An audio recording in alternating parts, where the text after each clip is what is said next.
Merci Nathalie, merci également aux organisateurs du colloque d'avoir accepté ma proposition. Je vais commencer ainsi. Il arrive que l'on fréquente des tableaux assidûment et que malgré la familiarité qui s'est instaurée entre eux et nous, certains détails nous échappent, restent inaperçus. Pourtant, le détail est là depuis toujours et il attend qu'on veuille bien lui accorder un peu de notre attention. C'est alors que, par le fait du hasard, parfois il nous apparaît minuscule. Il arrive également que ce détail ne nous soit pas passé inaperçu, mais nous ne lui avons pas accordé plus d'importance que cela. Et sa répétition, dans un tableau, puis deux, puis trois, puis quatre, commence à faire sens. Le spectateur se transforme alors en chasseur de détails. Dans les deux cas, une fois passée la surprise, le détail soulève toujours de nouvelles interrogations et ouvre de nouvelles perspectives. Ce sont ces deux expériences dont on aura compris la portée ludique que je voudrais ici évoquer à travers quelques tableaux de Velázquez, en particulier de la période sévillane. Dans l'atelier andalou de Francisco Pacheco, le jeune Velázquez a assidûment pratiqué le genre de la nature morte, propice à l'exercice de son art. Ces tableaux intimes, généralement de petite ou moyenne taille, pas plus d'1,20 m sur 1 mètre, qui reposent sur la mise en scène des objets dans leur espace familier, par un effet de gros plans, ont pratiquement disparu de la période de peinture, de la période madrilène notamment. Et ne font que de ponctuelles apparitions, comme par exemple dans ce tableau, où vous voyez ici une petite nature morte qui était dans le vent. C'est une petite nature morte, j'avoue, j'aime beaucoup. Là, ça va ici. On va essayer de couper la lumière. Ah oui, voilà, je vais remettre le tableau global, et voici la petite nature morte que l'on peut extraire du tableau. C'est au toit des années d'apprentissage que sera donc consacrée cette intervention à ces œuvres de jeunesse qui n'en constituent pas moins l'un des genres pour lesquels on connaît Velázquez aujourd'hui, la nature morte, aux côtés des tableaux, des portraits de cour et des scènes mythologiques. Voilà, Velázquez est effectivement connu pour ce type de tableau, mais aussi pour la nature morte. On peut vraiment dire que c'est lui qui a donné ses lettres de noblesse à la nature morte. Et pourtant, la nature morte est modeste, discrète.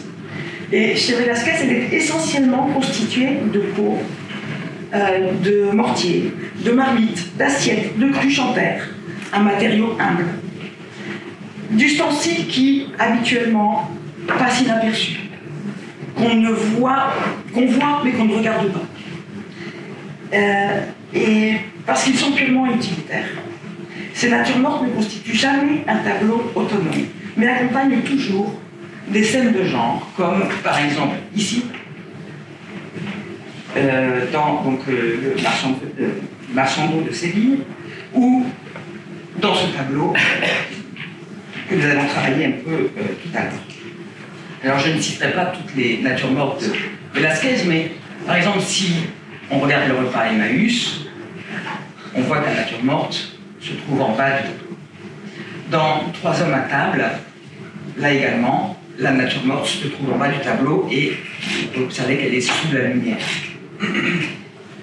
Dans 2 hommes à table, la nature morte est reléguée à gauche du tableau.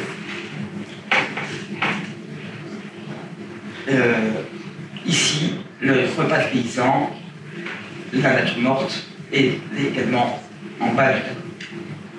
Ici, dans la Vulgata, à laquelle je ferai régulièrement allusion dans mon intervention, la nature morte occupe également la partie inférieure du tableau. Enfin, ici, elle se trouve dans le coin inférieur droit du tableau, dans cette partie. La mise en scène est bien différente dans les natures mortes de Velázquez si on la compare avec celle de Zurbarán, par exemple. Ce qui prévaut chez Velázquez, c'est, comme ici par exemple, le désordre, des casseroles et des assiettes qui s'empilent sur un plan de travail, comme on l'a vu ici par exemple, dans un équilibre assez fragile et qui rappelle évidemment le code esthétique de la vanité. Parce que toutes ces natures mortes, tous ces tableaux sont aussi des vanités. Et c'est là que commence l'expérience que j'évoquais plus haut. Si on examine de près ces toiles, comme nous y invite le caractère parcellaire de ces polygones, parce que ce sont des tableaux dans le tableau, on observe que tous ces objets présentent des défauts. Alors je vais revenir à ces objets. Tous ces objets sont ébréchés, abîmés ou imparfaits. On le voit ici par exemple. Vous voyez cette cruche, la bouche de la cruche présente une ébréchure. Les rebords de l'assiette noire sont également ébréchés. Dans cette cruche, dans ce pot, on observe que l'émail est abîmé. Dans cette assiette, on observe également un petit éclat. Dans cette cruche, on observera également un petit défaut en haut, sur la partie supérieure, juste en dessous de l'orange. Dans ce tableau, le fameux tableau, ce magnifique tableau, on observera quelques gouttes ou quelques souillures, disons, sur la cruche, mais surtout un petit défaut de la rotondité de la cruche. Enfin, ici, la cassolette présente également un défaut, un petit éclat au premier plan de cette de l'objet, sous la lumière. Et précisément, ce qui est assez remarquable, c'est que Velázquez ne cherche pas à rendre discrètes ces imperfections, bien au contraire, il les met toujours sous l'éclat de la lumière.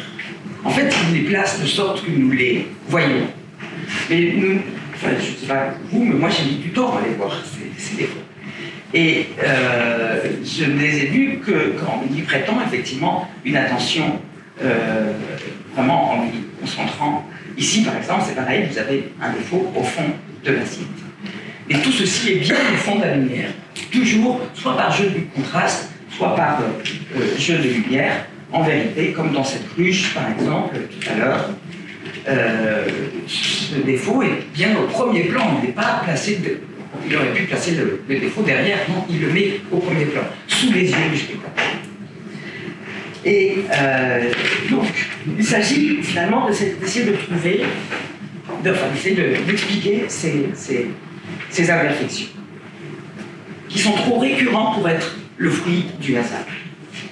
Ce goût du détail, qui est donc une des marques de fabrique de Velázquez, prend un autre sens et semble redessiner un parcours interprétatif de l'ensemble du tableau.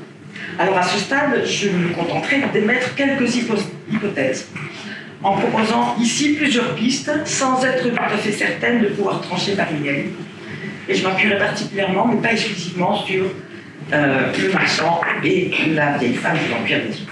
La première piste est celle d'une captatio benevolentiae de la part de l'apprenti, qui en appellerait à l'indulgence du spectateur face à l'imperfection de son art. La seconde est celle du goût de Velázquez pour la difformité, qui s'est particulièrement manifestée dans ses portraits de main. Enfin, on peut également s'interroger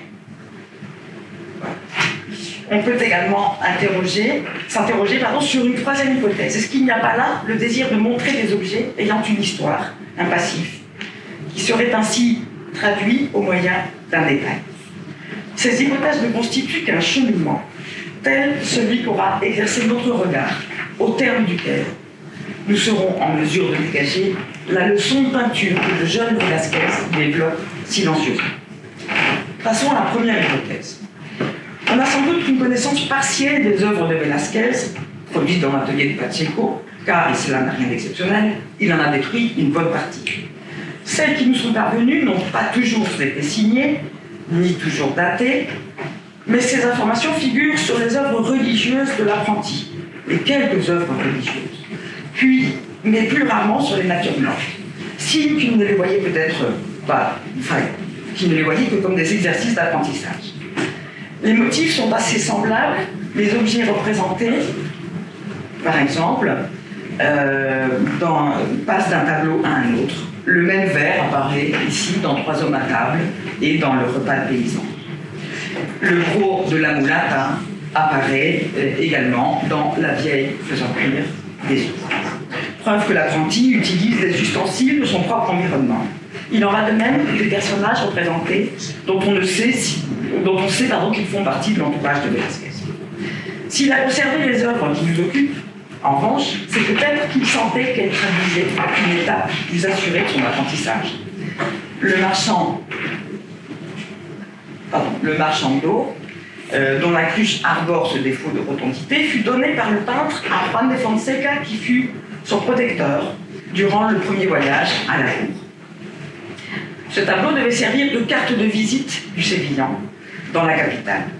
C'est pourquoi on peut s'interroger sur la raison de cette imperfection délibérément représentée et établir peut-être un parallèle avec une forme de captatio benevolentiae. Le peintre, en appelant à la bienveillance du spectateur à l'égard d'un art encore supposément imparfaitement maîtrisé. Velázquez, qui peint des personnages modestes et leur donne sa préférence dès ses premières années de Sevillane face aux portraits religieux, associerait son art à celui des artisans potiers, des céramistes, la peinture conciliant d'une part l'ouvrage, le dessin qui relevait des arts mécaniques, comme celui des artisans, et d'autre part une grammaire par la mise en scène que suppose la fiction iconique du tableau. Une observation de Charles Tonnet vient confirmer cette idée. Velázquez croit dans l'inspiration supérieure de l'idée artistique et par conséquent au sublime des beaux-arts sur l'artisanat. Mais en même temps, il est conscient de la nécessité de l'artisanat, sans lequel aucune idée artistique ne pourrait être réalisée. C'est une des caractéristiques de Velázquez, cette contradiction qui a traversé toute sa carrière et qui le montre, d'une part, comme un homme ambitieux, choisissant le nom de sa mère plutôt que celui de son père, qui était portugais, et à l'époque, un nom portugais laissait supposer des origines juives. Ou bien cet acharnement, pour ainsi dire, avec lequel il a cherché à être honoré de la croix de Saint-Jacques, et qu'il a peinte, ou en tout cas qui a été représenté 3 ans après après l'achèvement des Mélines sur son habit de peintre. Donc il y a cet aspect d'une part, et d'autre part, il y a chez Velázquez une vie d'une très grande sobriété. Ce n'est pas une vie fastueuse de cour. Et c'est un personnage assez solitaire qui avait très peu d'amis. Ortega y Gasset définit en ces termes la personnalité du peintre. Il dit qu'il est fréquent que les peintres chez qui perdure un certain fond admirable d'artisans, d'ouvriers manuels, soient taciturnes, et nous savons que Velázquez l'était au plus haut point. Ces toiles, en fait, parlent pour lui. Et celle du marchand d'eau, comme ses premières natures mortes, semble dire, comme par spécularité, qu'elle est aussi imparfaite que les objets et les êtres qui y figurent. Cela expliquerait peut-être que ces ébréchures que nous avons pu voir dans ces tableaux et qui jalonnent les premières années de la carrière du peintre disparaissent pratiquement par la suite. Dans la forge des Vulcains, la mise en scène de la nature morte n'abandonne pas l'idée du chaos, mais la cruche en terre émaillée, allongée, assume beaucoup plus de dignité que celle des premières natures mortes. Mais ces objets, si mal en point soient-ils, n'en sont pas moins utiles, pour ne pas dire nécessaires, à l'activité de ceux qui participent à la scène. De la même façon qu'un peintre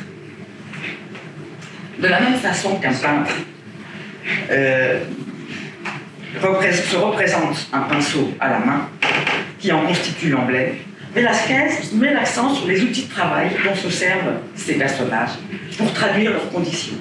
Ici encore, il me semble que l'on peut voir une forme de spécularité. La cuillère en bois de la vieille femme, la cruche du marchand, le mortier de la servante, semblent avoir exactement la même fonction que le pinceau dans un autoportrait. Il signale, identifie, individualise et semble faire corps avec le personnage auquel ils sont associés.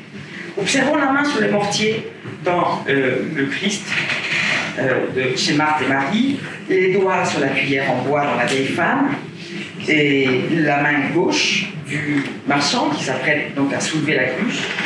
Objet et personnage constituent une même entité. Le taciturne Velázquez ne dit-il pas alors aussi, en même temps, combien la peinture lui est essentielle, lui qui ne savait parler qu'à travers elle, et qui, même plus tard, alors qu'il dominait la scène artistique à la cour, n'a jamais écrit le moindre traité de la peinture, à la différence de Patino.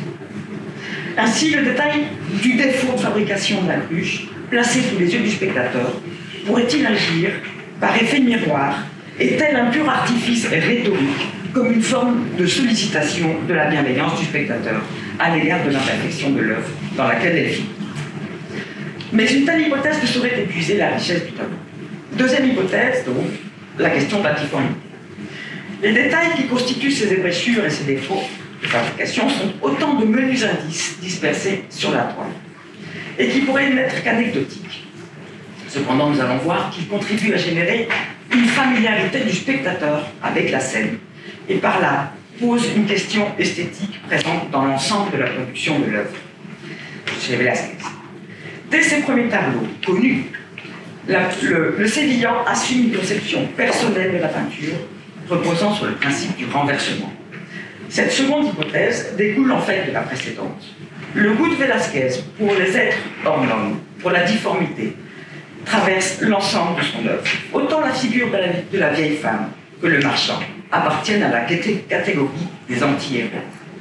La vieille femme était plus souvent associée à la sorcière et à la harpie dans la littérature de la même époque qu'à une figure de sainte.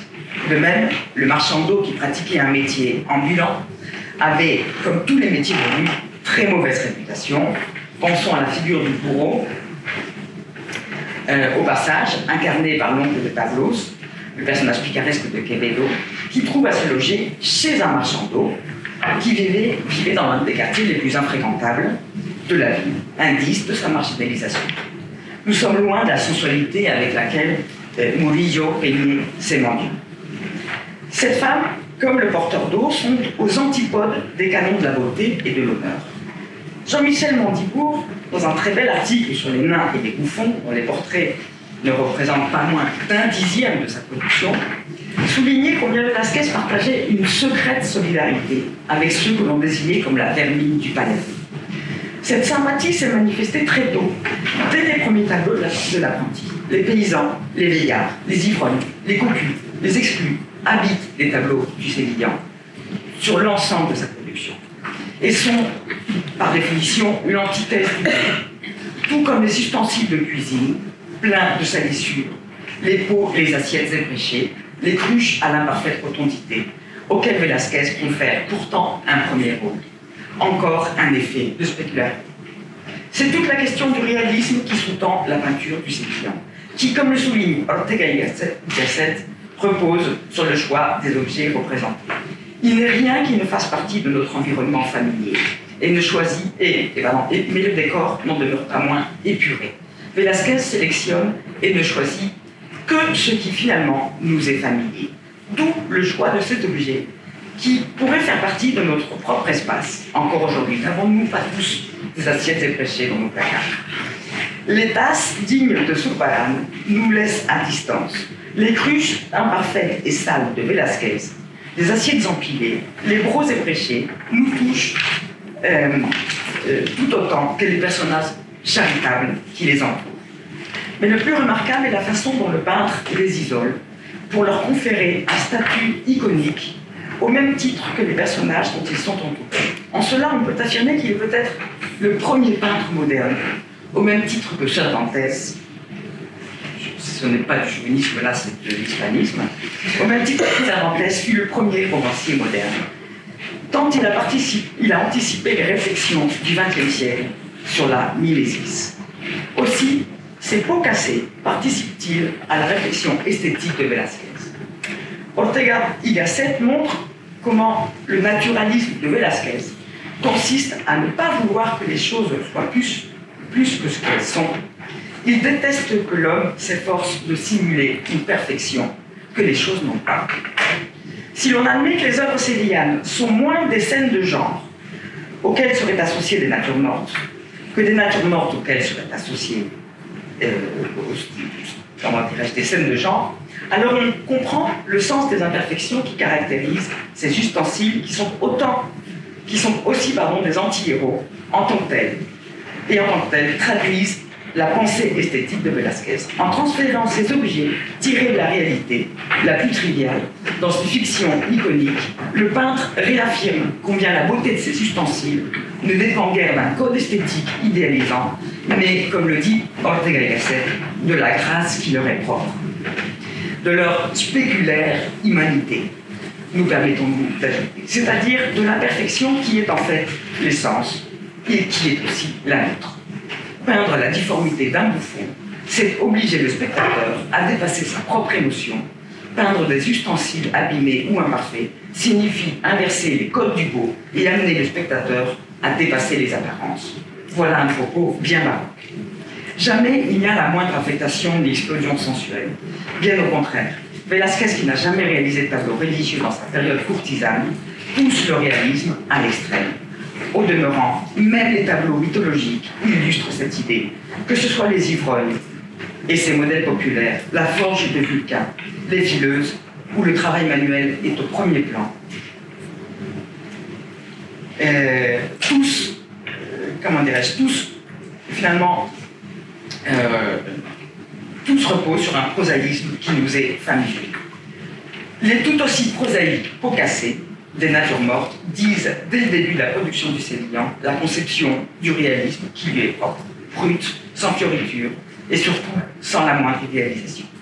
L'illusion du vrai, dans ses bodegones, repose sur cette figuration mimétique et isolée, c'est-à-dire prise dans sa singularité, d'un objet trivial, qu'un détail, une simple bréchure, ou cette imparfaite rotondité, affranchie du réel, déréalise personne, pour lui conférer un statut iconique, emblématique de la théorie esthétique, de celui qui commence tout juste sa carrière de peintre. Troisième hypothèse, la figuration du temps. Cette dernière remarque, donc, nous amène à notre troisième hypothèse, car c'est bien le détail qui fait la différence.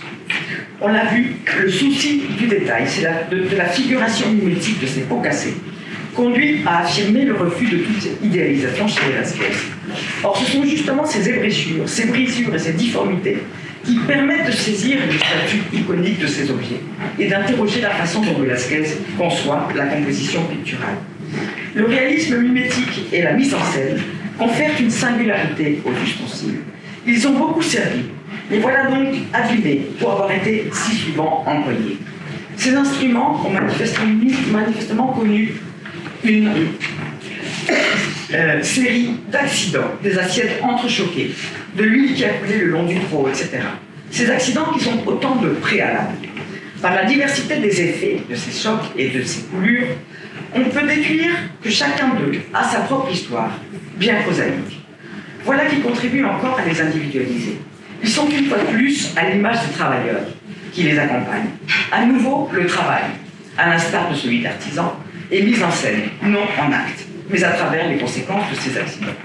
Ortega y Gasset observe que Velázquez prend le contre-pied de la peinture de son temps, qui s'attache à traduire le mouvement en réalisant des instantanés. Les peintres, maniéristes, veulent que les tableaux soient en mouvement, comme cela, en général, et ne se proposent pas de traduire un mouvement en l'individualisant. Mais le sujet de Velázquez est toujours l'instantanéité d'une scène. S'il est vrai que les tableaux présentés ici figent un instant, un mouvement, un geste, ou l'effet de la chaleur dans la cassolette il n'exclut pas le mouvement pour autant, me semble-t-il. Lorsque l'on regarde l'ébréchure de cette cassolette, on se représente aussi le choc qu'il a provoqué. Lorsque l'on observe le défaut d'émail de la cruche de la mulata, on se figure le frottement répété de quelques chiffons. Lorsque l'on observe le défaut de rotondité de la grosse cruche du marchand, on voit le potier devant son tour. Dans tous ces cas, on imagine un avant, une antériorité, cet accident du travail qui fait alors irruption dans le présent de la fiction présentée par les signes qu'il y a laissés. Passé et présent coïncident dans la même fiction iconique. Mais le jeu ne s'arrête pas là. Dans La vieille femme faisant cuire des œufs, autant que dans Le marchand, l'action qui s'offre à nos yeux a lieu juste avant l'acte de charité à l'égard des jeunes mendiants qui motivent cette deux scènes. La vieille femme tient un œuf dans la main gauche qu'elle s'apprête à jeter dans la cassolette crépitante. Le marchand vient de saisir la cruche dans le but de verser de l'eau dans le verre du jeune homme. La mulata se dispose à ranger le pot. Aussi, cette fois, ne peut-on manquer d'imaginer l'après. Et notons au passage que le geste qui va suivre ressortit, encore une fois, à l'activité des personnages. Ainsi, en vérité, cette instantanéité dont parle Ortega y Gasset se nourrit de deux temporalités contradictoires, le passé et l'avenir, qui convergent dans un mouvement symétrique et centripète vers l'instant figé, fixé dans la toile, mais riche de ces détails singulièrement signifiants. Alors pour conclure, qu'il s'agisse d'une forme de captatio benevolentiae ou du désir de renverser les codes esthétiques, ou encore de traduire une temporalité, et par là une histoire, un certain nombre d'invariants ont fait surface au fil de ce cheminement. Le premier est celui du travail, celui de l'artisan et ou de l'artiste. Deux conditions inséparables de l'ouvrage du peintre. Deux conditions que Velázquez n'a jamais reniées, malgré son aspiration aux honneurs nobiliaires. Or, l'on sait que Velázquez, devenu peintre de cour, ne donnait jamais la dernière main à ses tableaux, qui sont donc tous, pour la plupart, inachevés.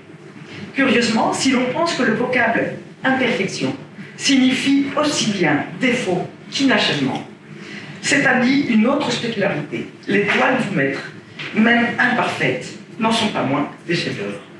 Enfin, le second invariant vient de surgir à nouveau. Il s'agit des effets de miroir, si baroques, qui obligent à dépasser l'illusion qui est ce jeu des apparences et à interroger notre regard. Autrement dit, l'examen de quelques éclats sur l'émail d'une cruche ou d'une cassolette a mis en évidence la tension entre le détail et l'ensemble et comment celui-là renouvelle le sens de celui-ci. Voilà comment, me semble-t-il, au terme de ce cheminement, nous avons reçu de Velázquez une belle leçon ou une curieuse leçon de lecture de la peinture, non sans quelques beaux cassés. Je vous remercie.